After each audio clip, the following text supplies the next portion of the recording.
What is up, YouTube? Before we get into the video, help me out, click on my Patreon, check it out. But now, let's talk about Johnny Manziel and his interest in the XFL. You want to start that way? We can go. I'll turn up on your bitch ass. The return, part 3 for Johnny Manziel, possibly. And, well, let's get into it. He had a pretty decent couple of games in the Alliance of American Football, played for one of the worst teams in the league, the Memphis Express, who I will say got a little bit better as the season went on. I'm just not really sold on Johnny Manziel. I never really have been. I do think the XFL is going to pick him up, and he said that he wants to play for a Houston team, and it's important that he wants to play for the Houston team. He said he would play for Dallas, but he wants to play for his former head coach, June Jones. June Jones actually coached Johnny Manziel in the CFL, but Johnny Manziel wasn't on Jones's team for that long. He was traded to the Montreal Alouettes, but first, Manziel was with the Hamilton Tiger Cats. Now, Jones is a run-and-shoot guy. Whoa, look at that mustache. But Jones is a run-and-shoot guy, offensive-minded, and I could see why Manziel wants to play for this team.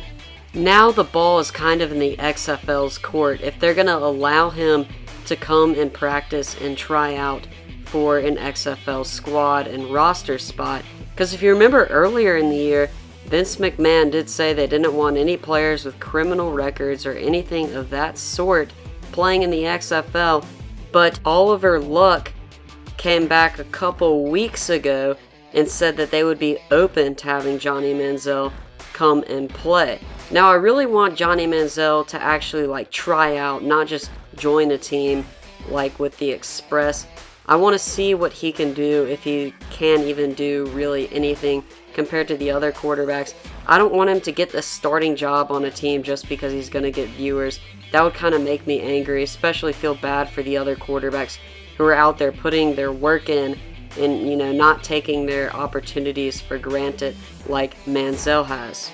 But this also raises a great question for the future of the XFL. Are they going to let players with criminal records on their teams, or are they going to investigate and make exceptions? Because I'm pretty sure Trayvon Boykin may have had a criminal record, and he's actually trying out for the Houston team at quarterback. So I guess they're kind of not really following that anymore, or maybe they're making exceptions for certain players. Let me know what you think about this down below. Should Johnny Manziel join the XFL? I'm kind of done with him by now, but who knows, maybe he can still get back into the NFL if that's what he really wants to do. Please like and subscribe and comment what you think about Johnny Manziel.